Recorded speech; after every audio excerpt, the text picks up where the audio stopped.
നമസ്കാരം, നിളാവിഷൻ വാർത്തകളിലേക്ക് സ്വാഗതം. പുറത്തൂരിനെ അടയാളപ്പെടുത്തുമ്പോൾ വിസ്മരിച്ചു പോകാൻ കഴിയാത്ത പേരാണ് പുലരി. 3 അക്ഷരങ്ങൾക്കപ്പുറം ഒരു ജനതയുടെ ഹൃദയത്തിൽ കുത്തിവെച്ച പേര്. 1989-90 കാലഘട്ടത്തിലാണ് പുലരി ടാക്കീസിൻ്റെ പിറവി.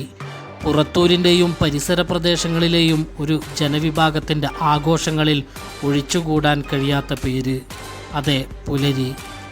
ഗ്രാമപ്രദേശങ്ങളിലെ സിനിമാ കൊട്ടകകൾ അടച്ചുപൂട്ടിയപ്പോൾ പുറത്തൂരിൻ്റെ സ്വന്തം പുലരിയും ആ അടച്ചുപൂട്ടലുകളിൽ അസ്തമിച്ചു. സിനിമയെ സ്നേഹിച്ച പുറത്തൂരിലെ ഓരോ മനുഷ്യർക്കും ഓരോ വ്യത്യസ്ത അനുഭവം പുലരിയെക്കുറിച്ച് ചോദിച്ചാൽ പറയാനുണ്ടാവും.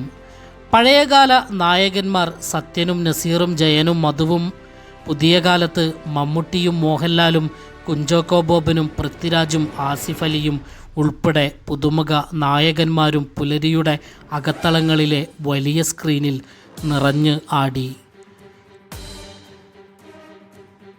ഇന്ന് കയ്യടിയും ആരവങ്ങളും അവസാനിച്ച പ്രേതഭൂമിയെ അനുസ്മരിപ്പിക്കുന്നതുപോലെ ഒരു ഇടമായി പുറത്തൂരുകാർ എന്നും നെഞ്ചേറ്റിയ പുലരി മാറി. പുലരിയെ ചുറ്റിപ്പറ്റി ഉപജീവനം നടത്തിയവരും ഏറെയായിരുന്നു. പുലരിയുടെ ഓർമ്മകൾ നെഞ്ചേറ്റുന്ന, സിനിമയെ സ്നേഹിക്കുന്ന ഒരുപാട് ഹൃദയങ്ങൾ ഇന്നും കുതിക്കുന്നുണ്ട്. ആ പഴയ പ്രതാപത്തോടെ ആ പുലരി ഒരിക്കൽ കൂടി പുനർജനിക്കുമെന്ന്. News desk, Nila Vision, Purathur.